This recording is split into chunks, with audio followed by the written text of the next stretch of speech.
Você está sendo enganado pelos números de bilheteria. Este é o Visão Libertária, sua fonte de informações descentralizadas e distribuídas. Este artigo foi revisado por Donda, escrito, narrado e produzido por mim, Quintessência. O filme Avatar: O Caminho da Água, informalmente conhecido como Avatar 2, finalmente chegou aos cinemas mundiais e não decepcionou, nem em matéria de crítica, nem em matéria de faturamento. Além de ter uma excelente avaliação, tanto por parte dos críticos quanto por parte do público, Avatar 2 ultrapassou a marca de $1 bilhão de bilheteria com apenas 2 semanas de lançamento, um valor 3 vezes superior aos seus gastos de produção. E a expectativa, naturalmente, é que esse valor cresça ainda mais nas próximas semanas. O fato é que esse novo lançamento de James Cameron prova não apenas que o diretor é um excelente criador de blockbusters, mas também que a franquia Avatar ainda pode render um generoso faturamento para a 20th Century Studios. Muitos se lembrarão certamente de que o primeiro filme da franquia, lançado em 2009, foi um retumbante sucesso de bilheteria, se tornando o maior faturamento da história dos cinemas, desbancando uma década de hegemonia do filme Titanic, que, tendo sido lançado em 1997, havia arrecadado mais de $2 bilhões. Titanic, não por acaso, também foi dirigido por James Cameron. Os $2,7 bilhões arrecadados por Avatar garantiram seu lugar no topo das maiores bilheterias do cinema por 10 anos, período no qual outros grandes sucessos chegaram às telonas, mas sem conseguir alcançar o primeiro lugar da lista. O filme dos alienígenas azuis só perderia o seu posto em 2019 para o extremamente bem-sucedido Vingadores Ultimato, que ultrapassou sua marca por apenas uns poucos milhões de dólares. Porém, com o relançamento de Avatar em setembro de 2022, um aquecimento para a parte 2 da franquia, a obra de James Cameron desbancou os Vingadores da Marvel e voltou a ocupar o primeiro lugar na lista das maiores bilheterias da história do cinema. Além de Avatar e de Vingadores Ultimato, completam a lista das 10 maiores bilheterias de todos os tempos o já citado Titanic em terceiro lugar, seguido por Star Wars: O Despertar da Força e Vingadores Guerra Infinita, todos esses com faturamento superior a $2 bilhões. E Homem-Aranha Sem Volta para Casa, Jurassic World, O Rei Leão, a versão em live action de 2019, Os Vingadores e Velozes e Furiosos 7, nessa ordem, com bilheteria acima de $1 bilhão.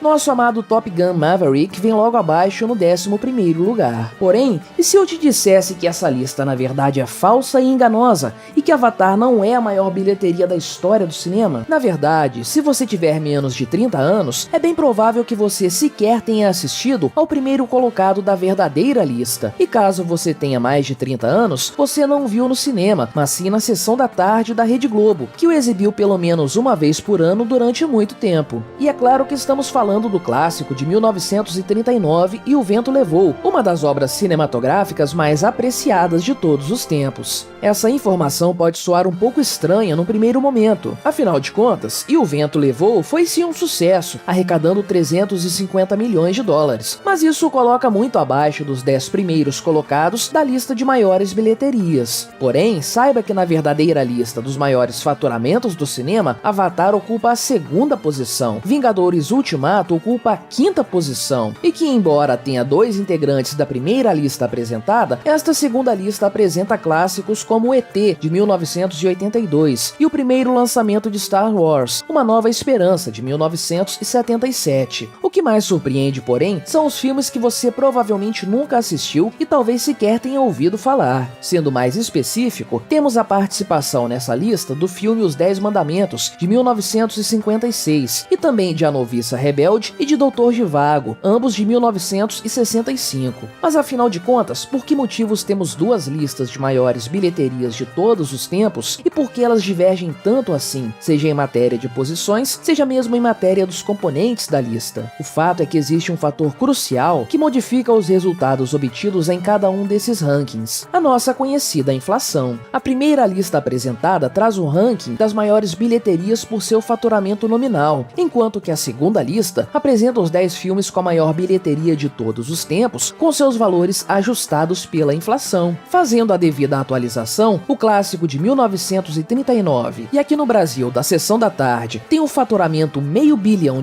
superior ao de Avatar. E sim, o primeiro lugar da lista ocupa essa posição há nada menos que 83 anos. É importante frisar, como sempre gostamos de fazer por aqui, que ao contrário do que os economistas mainstream gostam de afirmar, inflação não é o aumento de preços. A inflação é, na verdade, o aumento da base monetária, ou seja, trata-se de o Estado imprimindo mais dinheiro e despejando-o na economia. O aumento de preços é apenas a consequência mais visível de uma inflação que já aconteceu. E se você quer uma prova do quão deletéria essa expansão monetária pode ser, apenas olhe para os números das listas apresentadas. $350 milhões no final da década de 1930 valiam bem mais do que $3 bilhões no presente. E se a presença de tantos filmes anteriores à década de 1970 na lista ajustada pela inflação lhe chamou a atenção, saiba que esse fato não é por acaso. O fato de esses grandes sucessos de bilheteria terem sido ofuscados por obras mais recentes no ranking de bilheterias nominais se deve a algo que aconteceu em 1971, o fim do Acordo de Bretton Woods. Se você quiser mais detalhes sobre o ocorrido, recomendamos o vídeo O que aconteceu em 1971 aqui do canal. Mas basicamente, podemos dizer que naquele ano foi decretado pelo governo dos Estados Unidos o fim do lastro do dólar em ouro, o que permitiu ao Federal Reserve imprimir dinheiro como se não houvesse amanhã. Às vésperas do fim do Acordo de Bretton Woods, uma onça de ouro valia exatos $35, e esse era então o lastro da moeda. Hoje, decorridas 5 décadas do fim do lastro, a mesma onça de ouro vale mais de $1.700, o que implica dizer, basicamente, que a moeda perdeu quase todo o seu valor, uma vez que a referência material continua a ser a mesma. E isso explica a escalada de todos os preços na economia, inclusive dos preços dos bilhetes de cinema, o que nos leva às cifras bilionárias que os filmes hoje em dia arrecadam com relativa frequência. O fato é que a inflação distorce a realidade, prejudicando nossa percepção de custos e receitas no longo prazo, atrapalhando de forma considerável a economia. Ainda que não estejamos falando de inflações galopantes, como aquela observada na Argentina, a atividade econômica continua a ser prejudicada pela desvalorização constante da moeda. Ao levarmos em conta o poder destrutivo da inflação, podemos concluir, sem medo de errar, que os grandes realizadores de blockbusters do presente, com todos os seus efeitos especiais e com seus filmes em 3D, ainda não conseguiram superar um drama da era de ouro de Hollywood. O exemplo do cinema serve também para nos nortear a respeito da desvalorização da moeda em outras áreas. Pense, por exemplo, no Ibovespa, o índice que mede a flutuação de preços de diversas ações listadas em bolsa aqui no Brasil. O seu valor medido em pontos, que não são nada além de uma forma de mensurar o valor de mercado das ações selecionadas, é enganoso por não levar em conta os efeitos da inflação. De fato, o índice tem subido, mas seus ganhos reais têm sido inferiores à inflação, o que implica dizer, na verdade, que o Ibovespa caiu de valor nos últimos meses. Basta pensar que esse índice foi criado em 1968 e valia, na época, 100 pontos. Então, todas as empresas listadas em bolsa valem hoje 1000 vezes mais que em 1968? Obviamente não, e isso se explica pela inflação. Na verdade, o índice já subiu tantas vezes de forma distorcida que nada menos que 12 zeros já foram cortados dessa pontuação ao longo da história. Isso aconteceu pela última vez em 1997, quando o índice foi simplificado de 100 mil para 10 mil pontos. De lá para cá, o Ibovespa subiu 11 vezes, mas apenas nominalmente, porque com a correção da inflação, o índice deveria medir hoje apenas 40 mil pontos. Seja nas bilheterias de cinema, seja no mercado de ações, a inflação distorce nossa percepção da realidade. Se o filme Avatar: O Caminho da Água conseguir manter o seu ritmo de faturamento